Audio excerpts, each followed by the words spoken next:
Halo guys, welcome to Enatek ID. Kali ini aku ingin mengapresiasi nih beberapa gadget yang telah aku unboxing dan review selama 1 tahun di tahun 2021 ini.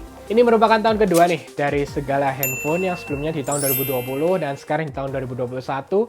Sudah 1 tahun aja ya, nggak kerasa cepat banget. Menurutku beberapa yang aku pilih dan unboxing, dan pastinya tidak semua handphone yang masuk, ini bisa menjadi rekomendasi dan juga sangat baik dikeluarkan oleh brand-brand tersebut di tahun 2021 ini.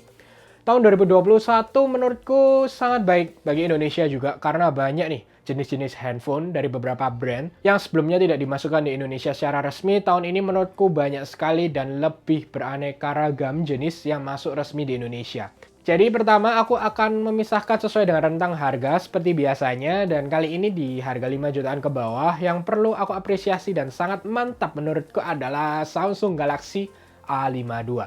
Di tahun 2020 sebelumnya, Galaxy A51 itu menduduki peringkat nomor 2 dengan penjualan HP Android secara global paling banyak. Di awal tahun 2021, menurutku itu penerus A51 yang sangat menarik. Bukan hanya secara spesifikasi, tapi lebih ke arah body sih. Dengan desain yang menurutku sangat berani karena hampir mirip dengan desain high-end flagship yang dikeluarkan oleh Samsung di beberapa tahun sebelumnya dan dibawa di Galaxy A52 ataupun dengan Galaxy A72. Memang di akhir tahun ini Samsung Indonesia juga resmi membawa Galaxy A52s dan kelebihan-kelebihan yang ada. Jika kalian butuh dalam waktu dekat, memang itu yang bisa aku rekomendasikan. Tapi kalau misalnya kalian tidak butuh dalam waktu dekat, lebih baik sabar karena di Q1 atau sekitar Januari sampai Maret harusnya akan keluar penerus Galaxy A52. Selanjutnya di bawah harga 10 jutaan, aku apresiasi Xiaomi 11T yang baru saja keluar dengan chipset MediaTek yang diusung di Xiaomi 11T ini. Memang di video reviewku aku mengatakan tidak sesuai harapan karena ketika aku memegang Xiaomi 10T dan 10T Pro di akhir tahun 2020 kemarin, aku memiliki banyak ekspektasi dan harapan di tahun 2021. Tapi memang secara spesifikasi sih nggak ada salah, dan memang secara build quality dan dengan harga yang ada, itu patut diapresiasi. Karena menurutku terlalu tinggi ketika Xiaomi 10T dan 10T Pro ketika dikeluarkan di akhir tahun 2020 dengan kelebihan yang ada, sehingga ketika melihat di akhir tahun 2021 ini agak kurang aja. Tapi secara overall sangat baik dengan Xiaomi 11T, apalagi bagi kalian gamers, lebih sustain sih. Walaupun performa jika dites lebih tinggi di Snapdragon 888 dengan yang Pro, tapi dengan waktu yang kalian gunakan lebih lama, pasti akan lebih sustain atau lebih stabil performa yang ada di MediaTek di Xiaomi 11T. Jadi menurutku itu patut diapresiasi. Yang pastinya nggak lupa mention juga di rentang 10 jutaan Google Pixel 6. Jadi ketika HP itu keluar dan bisa resmi, walaupun itu mimpi yang sangat jauh lah resmi di Indonesia ya.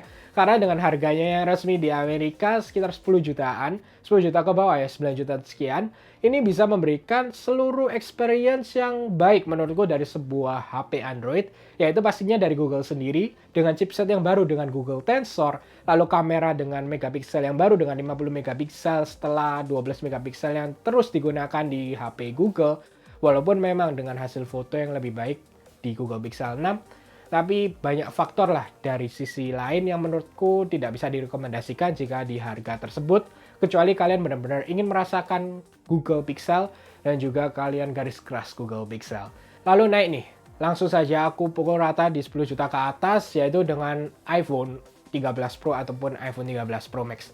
Walaupun dengan daily driver yang aku gunakan dengan 13 Pro Max yang paling besar, tapi secara umum, secara overall pasti dengan iPhone 13 Pro sangat baik. Karena dengan kamera juga akan sama didapatkan di 13 Pro ataupun Pro Max. Yang berbeda nih, di tahun sebelumnya 12 Pro dan Pro Max, 12 Pro sedikit lebih jelek.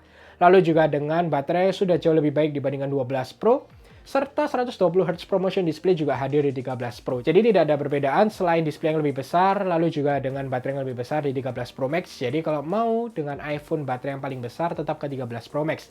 Tapi secara umum, secara overall yang patut diapresiasi, iPhone 13 Pro sangat mantap dengan overall yang diberikan.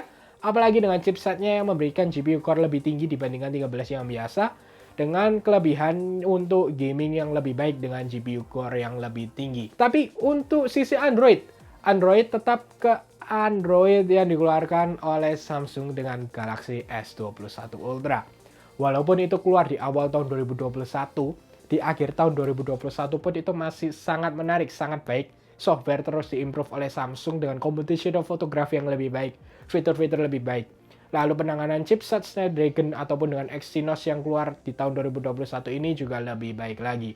Sehingga ketika ditandingkan dengan HP-HP yang terus keluar dengan Android ataupun juga dengan iPhone 13, 13 Pro dan Pro Max, masih kerasa lebih mantap dan oke juga dikeluarkan di awal tahun 2021 sampai sekarang. Tapi kalau untuk beli terserah karena sekarang harganya sudah lebih murah sih, jadi ya pasti lebih worth it pastinya.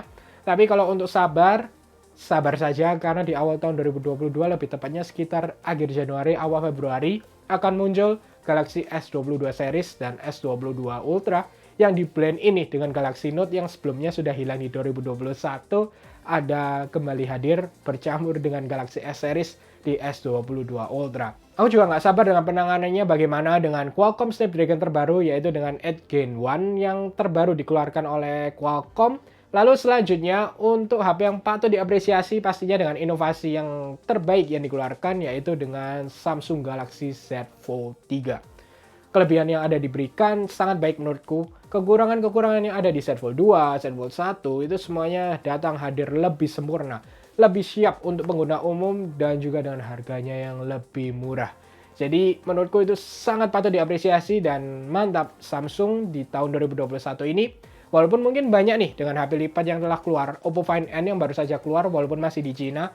Tapi kita akan lihat sih, kita akan expect di 2022 ini pasti akan lebih banyak brand lain dengan HP lipat yang jauh lebih menarik. Dan apakah Samsung akan bisa tetap merajai HP lipat, kita akan lihat saja. Karena Samsung tidak akan berhenti dengan Z Fold 3. Lalu juga mungkin aku perlu mention Z Flip 3. Ya memanglah kelebihan yang ada diberikan juga sudah lebih sempurna dibandingkan yang sebelumnya.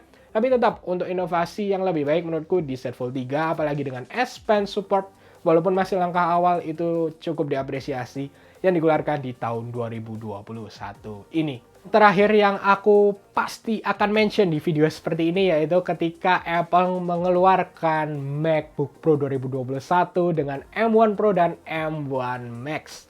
Yap, itu memang laptop yang gila dengan ARM arsitektur nih, dengan Apple Silicon yang pertama di akhir tahun 2020 kerasa bahwa mungkin banyak yang tidak yakin dengan arsitektur yang baru dan melawan Intel AMD head to head, tapi ternyata memberikan maksimal banget.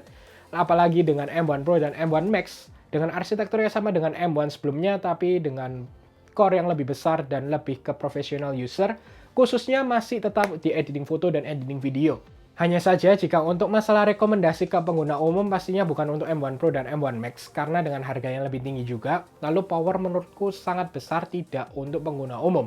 Pengguna umum dengan M1 saja pasti sudah sangat cukup, bahkan editing 4K yang biasa pun pasti akan sangat cukup menggunakan MacBook Air ataupun MacBook Pro M1 yang keluar di akhir tahun 2020 kemarin. Baik, itu aja sih yang ingin share ke kalian selama unboxing dan review di tahun 2021 ini. Bagi kalian punya pendapat lain apa yang ingin kalian share tentang teknologi di tahun 2021 atau bahkan keinginan dan ekspektasi di tahun 2022, langsung saja komen di bawah kita bahas bersama di penutup tahun 2021 ini. Oke, semoga kalian suka dengan video ini. Jangan lupa untuk share, like, subscribe, dan sampai ketemu di video selanjutnya.